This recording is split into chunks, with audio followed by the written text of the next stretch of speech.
क्योंकि शर्म आती है ये सोच के किसी समय में आप भारतीय सेना का हिस्सा थे।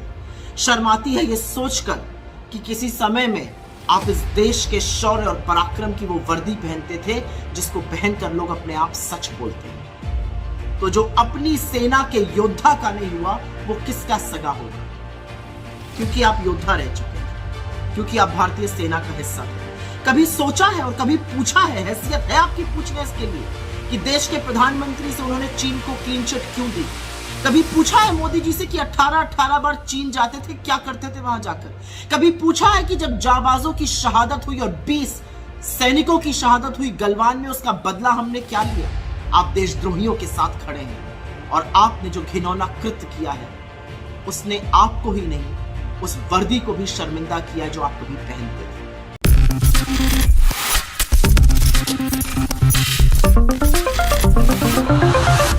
कांग्रेस पार्टी से तमाम दिग्गज नेता लगातार मोदी सरकार पर हमला बोलते हुए नजर आ रहे हैं।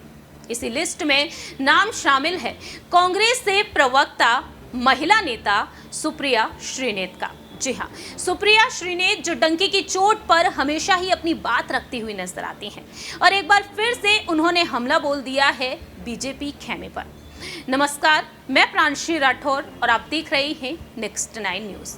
दरअसल आपको बता दें कि बीजेपी सांसद राज्यवर्धन सिंह राठौर पर अब उन्होंने हमला बोल दिया है। उन्होंने राज्यवर्धन सिंह राठौर पर झूठ बोलने का आरोप लगाया है और डंके की चोट पर अपनी बात रखती हुई नजर आई हैं। उन्होंने राज्यवर्धन सिंह को खरी खोटी सुना दी है। सोशल मीडिया पर अब उनका एक वीडियो देखने को मिला है। सुप्रिया श्रीनेत आखिरकार क्या कुछ कहती हुई नजर आई हैं, सुनिए जरा।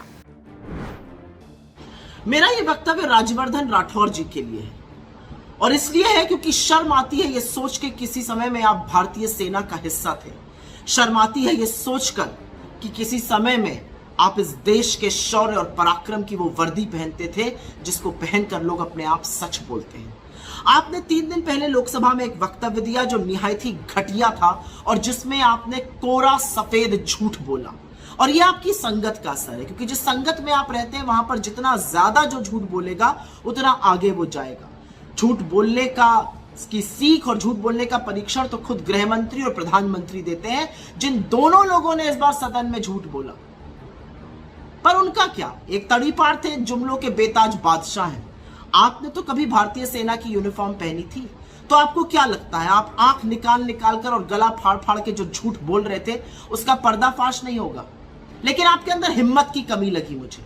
इसलिए लगी क्योंकि आपने एक झूठ बोला कि 2008 में सोनिया जी बीजिंग ओलंपिक के दौरान आकर खिलाड़ियों से नहीं मिली थी। यह झूठ आपने सदन में बोला और आपने गद्दार शब्द का प्रयोग किया। लेकिन आपकी इतनी हैसियत और हिम्मत नहीं है कि यही झूठ आप बाहर बोल दीजिए। टीवी चैनलों की बाइट्स पर आपने बात में जलेबी बनाने की कोशिश करी कि कैसे कार आई और कितनी देर रुकी और वो थोड़ी देर मिली या ज्यादा देर मिली, ये बात करी, क्योंकि आप जानते हैं कि सदन में कही हुई बात पर आपके ऊपर क्रिमिनल डेफेमेशन, मानहानि का मुकदमा नहीं हो सकता है, लेकिन बाहर कही हुई बात पर आपको कोर्ट घसीटेगा और हम घसीटेंगे आपको कोर्ट में। तो अगर हिम्मत है तो जो बात आपने सदन के अंदर कही है पूरी वर्बैटिम तरीके से आप बाहर कहकर दिखाइए, मैं आपको चैलेंज करती हूं।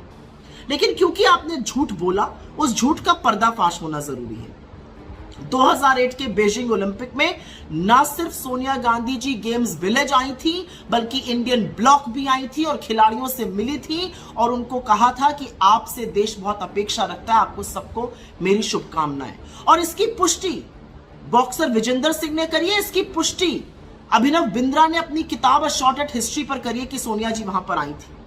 और आपकी जानकारी के लिए लोगों को याद दिला दूं कि 2008 के बीजिंग ओलंपिक में विजेंदर सिंह ने ब्रॉन्ज मेडल जीता था मिडवेट बॉक्सिंग चैंपियनशिप में और अभिनव बिंद्रा ने गोल्ड मेडल जीता था 100 मीटर एयर राइफल की चैंपियनशिप में।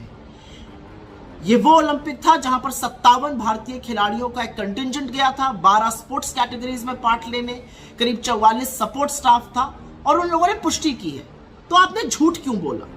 आपने झूठ इसलिए बोला क्योंकि आपको लगता है कि झूठ बोलकर आप आगे निकल जाएंगे। लेकिन आप तो वो इंसान हैं, आप तो वो व्यक्ति हैं जिसने कारगिल का युद्ध लड़ा था। आपसे मेरा सीधा एक सवाल है, जिस कारगिल के युद्ध के आप हिस्सेदार थे वहीं पर एक जाबाज भी था, एक योद्धा था जिसकी पत्नी के साथ वो भयावह हादसा हुआ मणिपुर पर, जिसके लिए आपके मुंह से एक चू नहीं निकला। तो जो अपनी सेना के योद्धा का नहीं हुआ, वो किसका सगा होगा? आपको लग रहा है जो आस में आप झूठ बोल रहे हैं वो मैं जानती हूं, लेकिन कतार बड़ी लंबी है। वहां वसुंधरा जी हैं, कटारिया जी हैं, पुनिया जी हैं, मेघवाल जी हैं, वैष्णव जी हैं, शेखावत जी हैं, आपका नंबर नहीं आएगा। लेकिन एक बात सच है कि जब समय बीत जाएगा और जब झूठ और नफरत के कारोबारी झोला उठा के चल देंगे, तो ये देश आपसे पूछेगा कि आपके इतने नीचा गिरने की जरूरत क्या थी, आपके झूठ बोलने की जरूरत क्या थी, इतनी चाटुकारिता करने की जरूरत क्या थी। और एक चीज मैं जाते जाते आपसे पूछना चाहती हूं, क्योंकि आप योद्धा रह चुके हैं, क्योंकि आप भारतीय सेना का हिस्सा थे, कभी सोचा है और कभी पूछा है, हैसियत है आपकी पूछने इसके लिए कि देश के प्रधानमंत्री से उन्होंने चीन को क्लीन चिट क्यों दी? कभी पूछा है मोदी जी से कि 18 बार चीन जाते थे, क्या करते थे वहां जाकर? कभी पूछा है कि जब जाबाजों की शहादत हुई और 20 सैनिकों की शहादत हुई गलवान में, उसका बदला हमने क्या लिया? हमने बफर जोन क्यों बना लिया अपने पेट्रोलिंग पॉइंट्स? हमने स्ट्रेटेजिक पॉइंट से क्यों पीछे हट गए? कभी पूछा है कि चीन को सबक सिखाने के बजाय लाल शर्ट पहनकर आपने चीन के राष्ट्रपति की अगवानी क्यों करी बाली में? कभी पूछा है कि बाली में उनसे क्या बातचीत हुई? कभी पूछा है कि क्या बदला लेने का मतलब है चीन के साथ व्यापार बढ़ा लेना, $100 बिलियन का ट्रेड डेफिसिट कर लेना? जिस दिन यह हिम्मत और हैसियत हो जाएगी, उस दिन आप इस सेना का ऋण चुका देंगे। तब तक के लिए आप उस पार्टी का हिस्सा हैं जो देशद्रोही है। देशद्रोहियों और देशभक्तों की इस जंग में आप देशद्रोहियों के साथ खड़े हैं, और आपने जो घिनौना कृत्य किया है, उसने आपको ही नहीं, उस वर्दी को भी शर्मिंदा किया जो आप कभी पहनते थे। शर्म आनी चाहिए आपको। आपने सुना कि किस तरीके से सुप्रिया श्रीनेत ने डंके की चोट पर अपनी बात रखी है, क्योंकि देखा जाए राज्यवर्धन सिंह ने संसद में जो बात रखी थी, उन बातों को वह झुठलाती हुई नजर आ रही है। उनका कहना साफ तौर पर रहा है कि राज्यवर्धन सिंह भला कैसे झूठ बोल सकते हैं। अब देखा जाए तो इस मामले पर सियासत और भी तेज होती हुई नजर आ सकती है, क्योंकि राज्यवर्धन सिंह राठौर जो लगातार डंके की चोट पर अपनी बात रखते हुए नजर आते हैं, उन्होंने सदन में भी अपनी बात रखी। अब यहाँ पर सुप्रिया श्रीनेत ने भी अपनी बात रख दी है। लेकिन आप यहाँ पर कांग्रेस की बातों से सहमत है या फिर बीजेपी से? कमेंट सेक्शन में आप अपनी राय रख सकते हैं। और दूसरी ही तरफ देखा जाए 2024 काफी नजदीक है। 2024 में लोकसभा चुनाव होने जा रहे हैं, और लोकसभा चुनाव से पहले मणिपुर हिंसा को लेकर सियासत तेज है, और सदन में मणिपुर हिंसा को लेकर बातें रखी गई, अविश्वास प्रस्ताव लाया गया मोदी सरकार के लिए, और पीएम मोदी ने महज 2 मिनट ही इस मामले पर अपनी बात रखी थी। इस खास रिपोर्ट में इतना ही। बाकी की तमाम अपडेट्स के लिए आप देखते रहिए नेक्स्ट 9 न्यूज।